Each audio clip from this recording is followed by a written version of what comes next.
Hello everyone. तो video की शुरुआत हो गई है किचन क्लीनिंग के साथ, जो कि मैंने रात भी की थी और सुबह उठकर बिल्कुल साफ़ किया अपना किचन, बहुत ही अच्छी तरह से सफाई की। क्योंकि आज बनेगा माता का भोग, क्योंकि आज है माता का 9वां दिन, रामनवमी का दिन। तो आज कन्या खिलाई जाएंगी तो उनके लिए बनेगा भोग। और ये लीजिए, रात ही मैंने ये काले चने भिगो कर रख दिए थे, क्योंकि इन्हीं का हमारे यहाँ प्रसाद बनता है, काले चने, हलवा और पूड़ी। तो ये कुकर में डाल दिए हैं मैंने, आधा किलो लगभग चने रात मैंने भिगोए थे। इनको मैंने कुकर में डालकर थोड़ा सा नमक डालकर उबलने के लिए रख दिया, एक प्रेशर आने तक, और थोड़ी देर धीमी आंच पर। ये देखिए कितनी अच्छी तरह से गल गए हैं। तो कर लेते हैं इनको बनाने की तैयारी। और इसी के साथ मेरी ये रेसिपी बनकर तैयार होती है, बनाकर मैं आपको दिखाती हूँ, जो कि तैयार होगी। बहुत बढ़िया खोल दिया है मैजिक बॉक्स अपना मैंने, और डाल देते हैं सबसे पहले इसमें जीरा। ये इस तरह से, और ये बहुत ही बढ़िया रेसिपी बनेगी, बहुत ज़्यादा थोड़े से लटपटे से हमारे यहाँ सबको पसंद है, तो वैसे ही बनेगी। और ये बना ली है मैंने लगभग 2 टमाटर बड़े साइज़ के, उनकी प्यूरी। ये इस तरह से अब इसमें डालकर मैं इनको अच्छी तरह से भून लूँगी। ये इस तरह से हम इसको फ्राई करेंगे। और अब डालेंगे थोड़े से मसाले, जिसमें डाल दिया है सूखा धनिया, कश्मीरी लाल मिर्च, और ये थोड़ी सी कुटी लाल मिर्च, और बहुत थोड़ा सा मेरा घर का बना गरम मसाला। और अब हम इसको करेंगे मिक्स। तेल छोड़ने तक हम इसको पकाएंगे। और थोड़ी सी डाल दी है मैंने हींग। और अब इसको फिर से फ्राई करेंगे, लगातार चलाते रहेंगे। और अब डाल देंगे इसमें ये बॉयल चने, इसका जो पानी है वो भी इसी में डाल देंगे, क्योंकि सारा फ्लेवर इसी में होता है। तो हम इस पानी को फेंकेंगे नहीं, इसके साथ ही हम इसको पकाएंगे। लगभग 10 मिनट में हमारी ये रेसिपी बनकर तैयार हो जाएगी व्रत के। और ये थोड़े से चने मैंने मैश कर लिए हैं, और वो भी इसमें मिला देंगे। तो इससे थोड़े से ये गाढ़ी ग्रेवी बनकर तैयार होगी। और जो एक वो बिल्कुल आप मंदिरों में लटपटा वाला मिलता है ना, हलवा पूरी का भोग, या जैसा हम माता को लगाते हैं, तो बिल्कुल वैसे ही आप ये देखिएगा मेरे ये काले चने की रेसिपी बनकर तैयार होगी। देखिए हो गई है लगभग तैयार।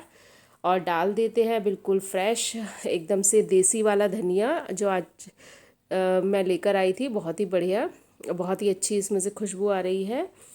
और ये लीजिए हो गए हैं बनकर तैयार, गरम गरम कितने अच्छे लग रहे हैं देखने में, बहुत ही अच्छे बने थे। और वैसे भी भोग के नाम पर तो सभी कुछ अच्छा ही बनता है। तो उसको ढककर एक साइड रख दिया। लगा लेते हैं आटा पूड़ियों का, क्योंकि भोग में बनेंगी पूड़ियाँ भी। तो आटा लगा लेते हैं, आटा लगाएंगे थोड़ा सा टाइट। अब जब इस स्टेज पर आटा आ जाएगा तो उसमें थोड़ा सा ऑयल लगाकर अब हम इसको इस तरह से मल कर खूब चिकना कर लेंगे। तभी हमारी पूड़ियाँ बहुत ही अच्छी बनेंगी, सुंदर बनेंगी देखने में, और सॉफ्ट बनेगी। और लीजिए अब कर लेते हैं हलवा बनाने की तैयारी, क्योंकि माता का भोग है तो हलवा भी बनना है। तो ले ली है मैंने लगभग 1 कटोरी सूजी, कुछ ड्राई फ्रूट काट काट लिए हैं, और घिसा हुआ नारियल है, और 3-4 इलायची। तो अब हम सबसे पहले क्या करेंगे, पहले हम सूजी को बिना घी के ही रोस्ट करेंगे। इससे क्या होगा, अगर इसमें कोई भी थोड़ी बहुत भी खुशबू पैकेट की या डब्बे की होती है वो निकल जाती है। तो ये है मेरी ट्रिक। मैं इसी तरह से पहले सूखी सूजी भूनती हूँ, उसके बाद घी मिलाती हूँ। और अब हम इसको ब्राउन होने तक रोस्ट करेंगे, ये इस तरह से। और ये बहुत अच्छी, जब इसमें से सौंधी सौंधी खुशबू आने लगेगी भुनने वाली, तब हम इसमें मिलाएंगे ये थोड़े से ड्राई फ्रूट। ये इस तरह से थोड़े से बचा लेंगे गार्निश के लिए।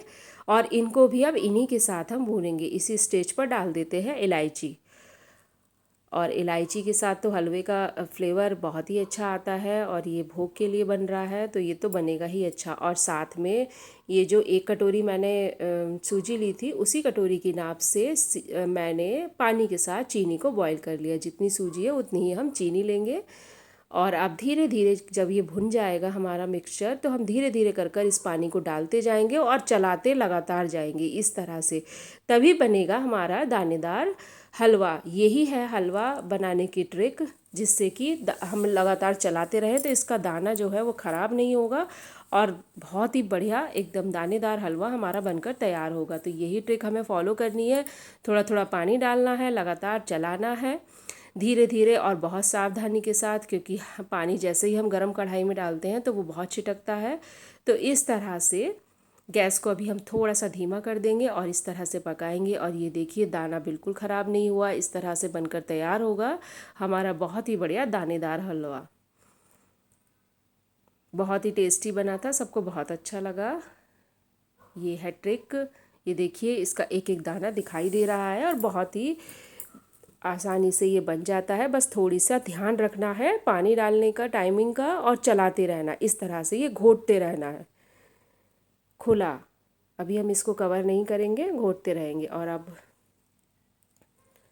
ये इस तरह से, अब जो बाकी बचा हुआ हमारा पानी है, 1 कटोरी हमने चीनी ली थी और 2 कटोरी लगभग हमने पानी लिया था। देखिए सब ऑब्ज़र्व हो गया। अब हम इसमें ये बचा हुआ पानी डाल देंगे और अब हम इसको ढक देंगे इस तरह से मिलाकर। कितना बढ़िया टेक्सचर आ रहा है और बनने के बाद तो और भी अच्छा लगेगा ये। बस इस तरह से जब ये खदकने लगेगा, बस आधा तो लगभग ये बनकर तैयार ही है, तो अब हम इसको कर देंगे कवर, ढक देंगे और बहुत धीमी आंच कर देंगे। और थोड़ी देर बाद ये लीजिए, देखिए कितना अच्छी तरह से, बहुत ही बढ़िया, बिल्कुल कढ़ाई में आप देखिए नहीं लग रहा है, तो इसका मतलब ये बहुत ही बढ़िया बनकर तैयार हुआ है, दानेदार बनकर तैयार हुआ है। ये देखिए कितना बढ़िया दिख रहा है, बहुत ही अच्छा बना था। और अब हम इसकी कर देते हैं डेकोरेशन। जो हमने थोड़े से ड्राई फ्रूट बचाए थे वो हम इसके ऊपर से इस तरह से डाल देंगे और फिर ढककर इसको एक साइड रख देंगे। और जब हमारी कन्या आ जाएंगी, पूजा हो जाएगी, तो हम इसको भोग के लिए मंदिर में रखेंगे थोड़ा सा, और फिर कन्याओं के लिए हम उनको जब भोग लगाएंगे या कन्या खिलाएंगे तब हम इसको इस्तेमाल करेंगे। ये देखिए बढ़िया एकदम हो गया तैयार। अब इसको हम ढककर एक साइड रख देते हैं ये इस तरह से। और हलवा चने बन चुके हैं, तो अब बनेंगी पूड़ियाँ। तो जो आटा मैंने लगाया था उसकी पूड़ियाँ बनाकर मैं तैयार कर लूँगी, और फूली फूली एकदम, क्योंकि हमने टाइट आटा लगाया है। अगर टाइट आटा हम लगाते हैं तो बहुत ही बढ़िया एकदम फूली फूली पूड़ियाँ बनकर तैयार होती है। और एक और ट्रिक होती है कि अगर आप टाइट आटा लगाएंगे तो बहुत ज़्यादा ऑयल भी नहीं लगता है इनको फ्राई करने में। ये देखिए कितनी बढ़िया एकदम फूली हुई और ऑयल लेस मेरी पूड़ियाँ, बिल्कुल इनके ऊपर ऑयल नहीं दिखाई देगा आपको, बनकर ये तैयार है। ये देखिए बढ़िया एकदम। और ये हो गया है माता का भोग तैयार, चने तैयार है, हलवा तैयार है, और पूड़ियाँ भी कन्याओं के लिए बनकर तैयार है। तो लगा दिया है मैंने भोग, कर दिया फूल पूजा की तैयारी, फूलों को कर लिया है इकट्ठा, एक जगह रख दिया है, हो गई है पूजा की तैयारी। तो चलिए चलते हैं मंदिर में और करते हैं पूजा स्टार्ट माता की नवमी की। और ये लीजिए दर्शन हो रहे हैं माता के, और कर दिया है मैंने माता को भी भोग लगा दिया है और हवन शुरू कर दिया है। हवन में भी हमारे यहाँ हलवा और पूड़ी चढ़ाया जाता है माता को प्रसाद के रूप में।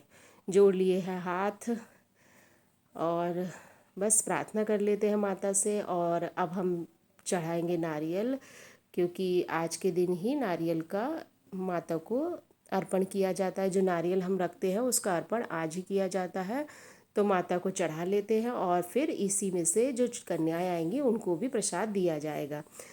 तो लीजिए आ गई हैं कन्याएं और बड़ी ही खुश थी। जैसे ही आई सारी फिश पॉन्ड के पास आकर खड़ी हो गई, इनको देखने लगी। और इन बच्चों की खुशी देखिए, देखते ही बनती है। कितना अच्छा लग रहा है इनको खुश देखकर, बहुत ही अच्छा लग रहा है। सारी की सारी यहाँ आके खड़ी हो गई। मैं बार बार कह रही थी आओ बैठो खा लो, लेकिन बहुत ही अट्रैक्ट हो रही थी सारी फिशेस को देखकर, बहुत अच्छा लगा। और बोली कि आंटी हम वैसे भी आकर आके देख सकते हैं। मैंने कहा बिल्कुल देख सकते हैं। तो लगा दिया है माताओं के पैर धुलाकर, उनको लगा दिया है टीका। तो ये टीका जो प्रतीक वाला जो टीका होता है, चिन्ह वाला, तो त्रिशूल का था, तो मैंने उसका लगाया। तो ये बच्चे बोले कि मेरे हमारे गालों पर भी आंटी लगा दीजिए, तो मैंने उनको उनके गालों पर भी लगाया और बहुत खुश हुए बच्चे, बहुत ही बढ़िया। और ये दे दिया है उनको प्रसाद, उनको बोला कि थोड़ा थोड़ा खाइए। इनके पास इतना सारा सामान था क्योंकि ये बहुत जगह से आई थी। और ये रही सबसे प्यारी कन्या, छोटी सी, बहुत ही अच्छी थी, बहुत ही क्यूट थी, बिल्कुल शांत थी। और अब ये बोल रही है जय माता दी। बहुत अच्छा लगा इसको देखकर। और बिल्कुल ड्रेसअप होकर आई थी माता की तरह, और ये थी बड़ी क्यूट सी बच्ची। तो सबको प्रसाद दिया, सबने खाया। उधर बॉयज़ भी बैठे हैं, हमारे यहाँ लांगुर बोलते हैं इनको। यानी माता के साथ जो हनुमान के रूप के प्रतीक होते हैं उनको भी मैंने बिठाया। इन बच्चों को भी इस त्रिशूल का निशान लगवाकर बड़ी खुशी मिली, बड़े खुश थे बच्चे सारे। और ये इस तरह से फिर बच्चों को हमने दक्षिणा दी और थोड़ा थोड़ा गिफ्ट भी दिया और ये बच्चे बहुत खुश हुए। सब आसपास के ही थे और ये छोटी सी बच्ची तो बहुत ही प्यारी लग रही थी बहुत ही अच्छी। तो इस तरह से हुई मेरे व्रतों को पूरा मैंने किया। तो इसमें कोई भी गलती हुई हो उससे हमने माता से क्षमा मांगी। पूरे व्रतों में कोई भी गलती हुई हो तो हमें क्षमा करे, सबकी रक्षा करे। लाइक करे, शेयर करे, सब्सक्राइब करे। Thanks for watching.